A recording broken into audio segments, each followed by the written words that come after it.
As you can see, we've had our eye on you for some time now, Mr. Anderson. Ladies and gentlemen, I appreciate very much your generous invitation to be here tonight. You bear heavy responsibilities these days. I'd never in my life thought of seeking or holding public office, and I'm still not quite sure how it all happened. In my own mind, I was a citizen representing my fellow citizens against the institution of government. I turned to the people, not to politicians, for help. Instead of a committee to screen applicants for jobs, I had a citizens recruiting committee. And I told this committee I wanted an administration made up of men and women who did not want government careers and who'd be the first to tell me if their government job was unnecessary. And I had that happen. When we begin thinking of government as we, instead of they, we've been here too long. Well, I believe that attitude would be beneficial in Washington. Our nation is in danger, and the danger grows greater with each passing day. Like an echo from the past, the voice of Winston Churchill's grandson was heard recently in Britain's House of Commons, warning that the spread of totalitarianism threatens the world once again, and the democracies are wandering without aim. Well, I don't believe the people I've met in almost every state of this union are ready to consign this, the last island of freedom, to the dustbin of history along with the bones of dead civilizations of the past.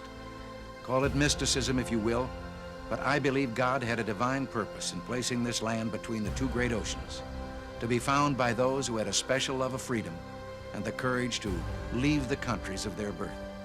From our forefathers to our modern-day immigrants, we've come from every corner of the earth, from every race and every ethnic background. And we've become a new breed in the world. We're Americans, and we have a rendezvous with destiny. We spread across this land, building farms and towns and cities, and we did it without any federal land planning program or urban renewal. Indeed, we gave birth to an entirely new concept in man's relation to man.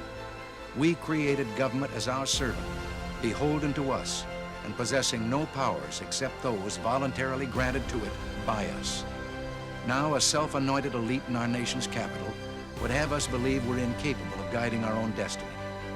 They practice government by mystery, telling us it's too complex for our understanding. Believing this, they assume we might panic if we were to be told the truth about our problems. Why should we become frightened? No people who have ever lived on this earth have fought harder, paid a higher price for freedom, or done more to advance the dignity of man than the living Americans. The Americans living in this land today. There isn't any problem we can't solve if government will give us the facts, tell us what needs to be done, and then get out of the way and let us have at it. Recently, on one of my campaign trips, I was doing a question and answer session. And suddenly, I received a question from a little girl, couldn't have been over 6 or 7 years old, standing in the very front row. I'd heard the question before, but somehow, in her asking it, she threw me a little bit. She said, "Why do you want to be president?" Well, I tried to tell her about giving government back to the people. I tried to tell her about turning authority back to the states and local communities and so forth, winding down the bureaucracy. Might have been an answer for adults, but I knew that it wasn't what that little girl wanted, and I left very frustrated. It was on the way to the next stop that I turned to Nancy and I said I wish I had it to do over again, because I'd like to answer her question.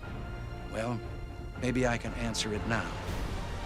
I would like to go to Washington. I would like to be president, because I would like to see this country become once again a country where a little 6-year-old girl can grow up knowing the same freedom that I knew when I was 6 years old growing up in America.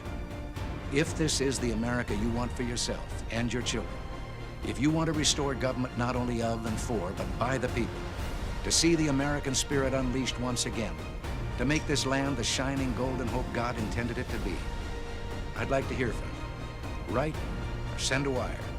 I'd be proud to hear your thoughts and your ideas. Thank you, and good night.